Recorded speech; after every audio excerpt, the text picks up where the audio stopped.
My presentation today was a video that I have not intended to make, but I thought it would be a great video to show sometimes what can happen. I was in my central office today and I noticed that I had a line off normal on my first selector shelf. So I usually immediately look into that to find out what has caused an off-hook condition. I have in my central office over 1,000 lines and probably 1,000 cable pairs going between the key system and the house and another building. Of course, not all 1,000 pairs appear in each building, but leaving this building, or at least leaving the switch. As I dug into locating what line was off hook, which was done by removing the can covers on the line and cutoff relays, and I'll show that momentarily, to find out which one was operated, and then I wrote those numbers down and then went to my mainframe and started hand tracing them to find out what cable pairs they tied to. And there's several different ways I could have accomplished locating what the lines were, but this was the simplest for me. Then I chased down all three lines, and they were all three going to my 1A2 key system, which you can see a small section of it at the very end of the video, the 620 panels, blue boards, and so forth.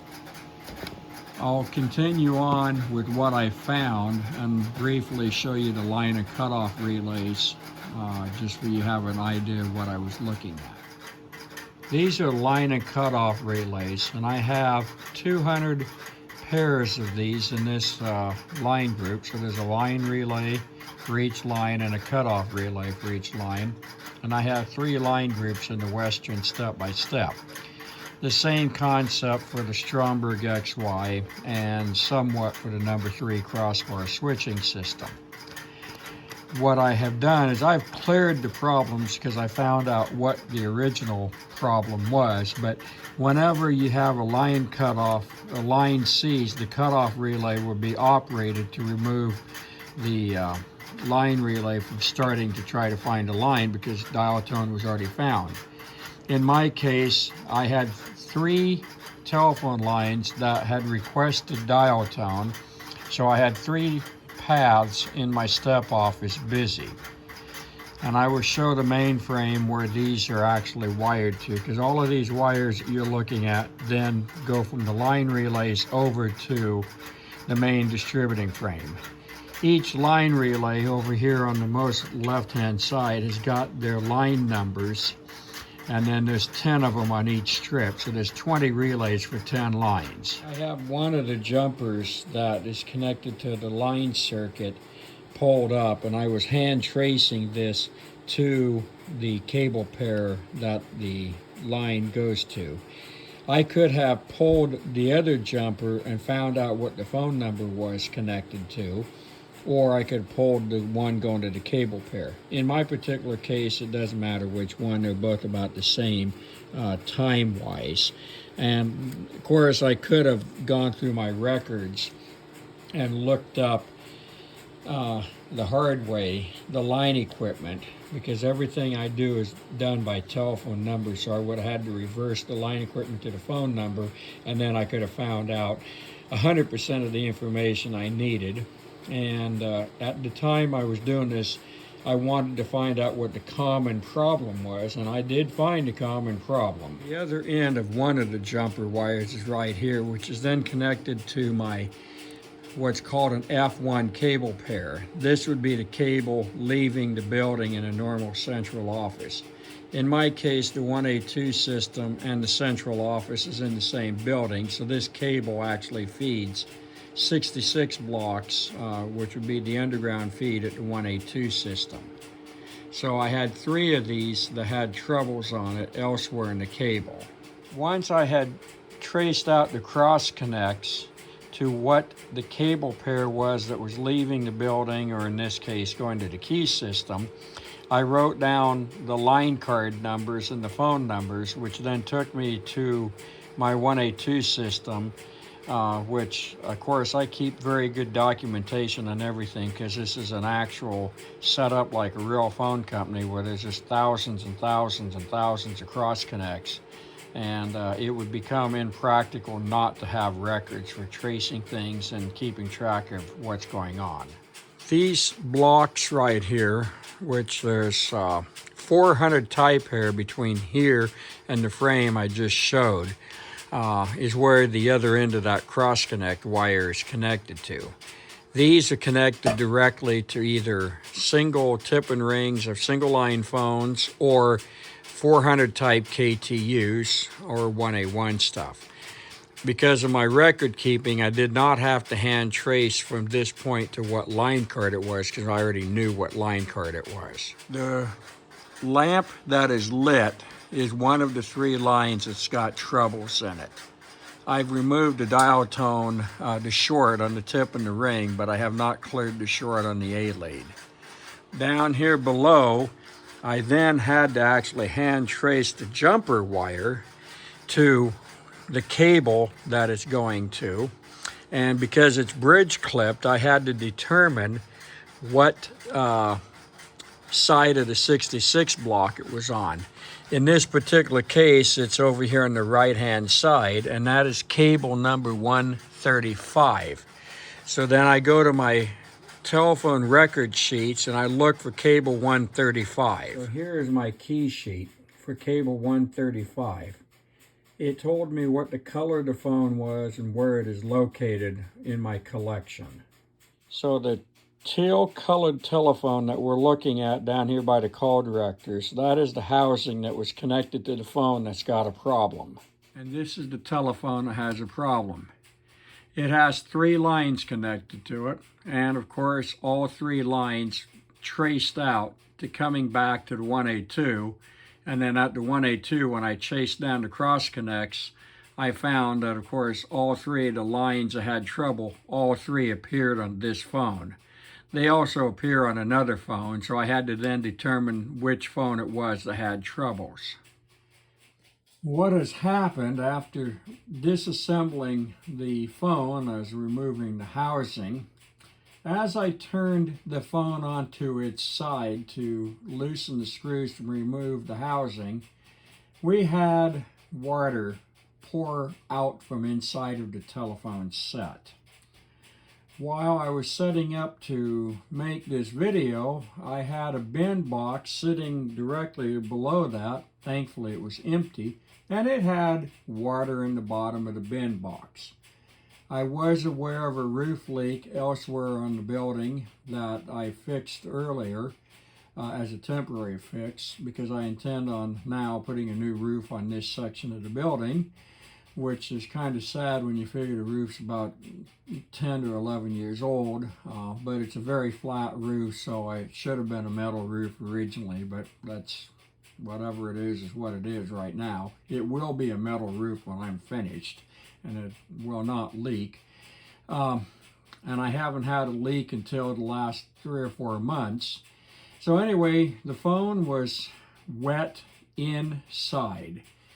Now I have refurbished an enormous amount of these phones, and I have in my lifetime seen phones that were wet inside.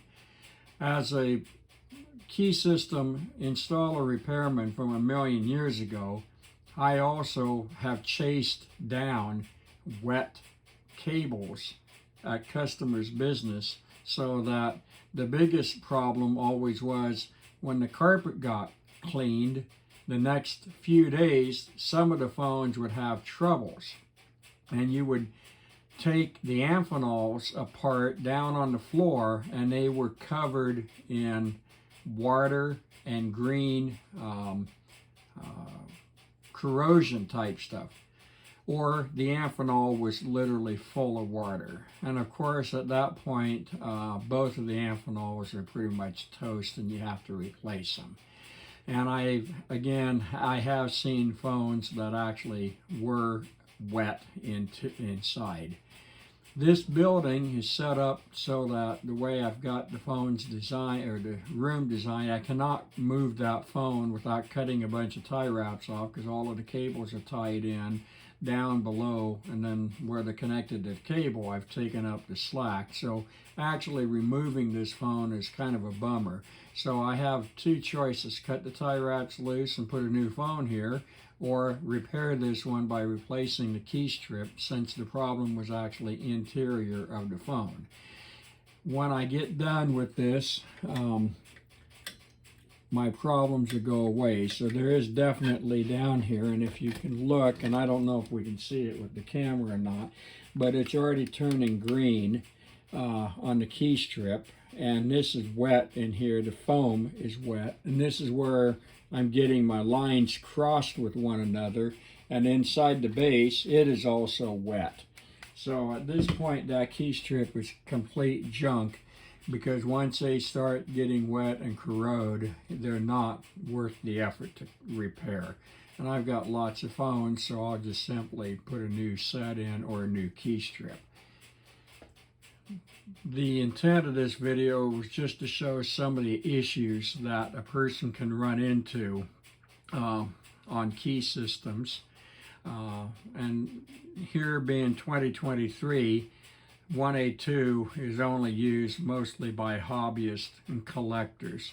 The percentage of actual working 1A2 in the world is so tiny that, yeah, you can still have these issues in the real world, but most businesses have dumped their 1A2 30 and 40 years ago.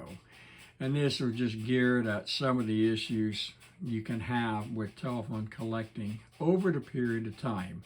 Thankfully, I still have lots of parts and I have experience. It took me about 20 minutes or so to find what specific telephone was giving me troubles. Once I wrote down everything, chased down the line circuits and so forth. And to be honest with you, I put a butt set across the tip and the ring of the cable pair, and I had a very good idea that it was going to be a wet Amphenol, is what my suspicions were, and that's only from experience of chasing these types of things down. In my case, because of the massive amount of cable I have, I'm actually thankful it was the key strip that got wet, not the Amphenol. And there is no guarantee that the water hasn't gotten down into that stuff, so I'm going to have to basically get down there and see if there is any water and what other damage may have been done. The thing that I'm curious about is, with the handset on hook and the phone fully assembled, how the water actually got inside of the phone, because there was no direct inlet. The only thing I can think of is it must have dripped down on top of the touch tone pad, gone through the faceplate, into the 636 key strip, and through the phone. Because that's the only opening on the top of the phone, other than where the plungers are for the switch hook plungers, of course. So this is more of a curiosity of how this happened, which I am kind of surprised. And in this particular case, this is a 2564, and I have very few 2564s, and of course it's a Western Electric phone. Out at least in the Oregon area, the Bell companies used exclusively 2565s. So this was kind of an oddity to me, even though I put in thousands of ITT 2564s. Getting a Western was kind of a unique thing. Anyway, I hope you enjoyed the video of some of the problems with 1A2 phones, and for any phone in that matter. Outside plant issues, especially in 2023, with the cables being wet, the splices being wet, and so forth, is a real problem. I mean, I'm retired from an actual real operating phone company where I worked with the field techs, chasing down shorted cable pairs every single day for various types of telephone lines, DSL lines, T1s, and so forth. So this by no means was a surprise to me. what surprised me is that I have a leak in my building on my phone, and I'm pissed about that. But hey, it happens. Have a great day.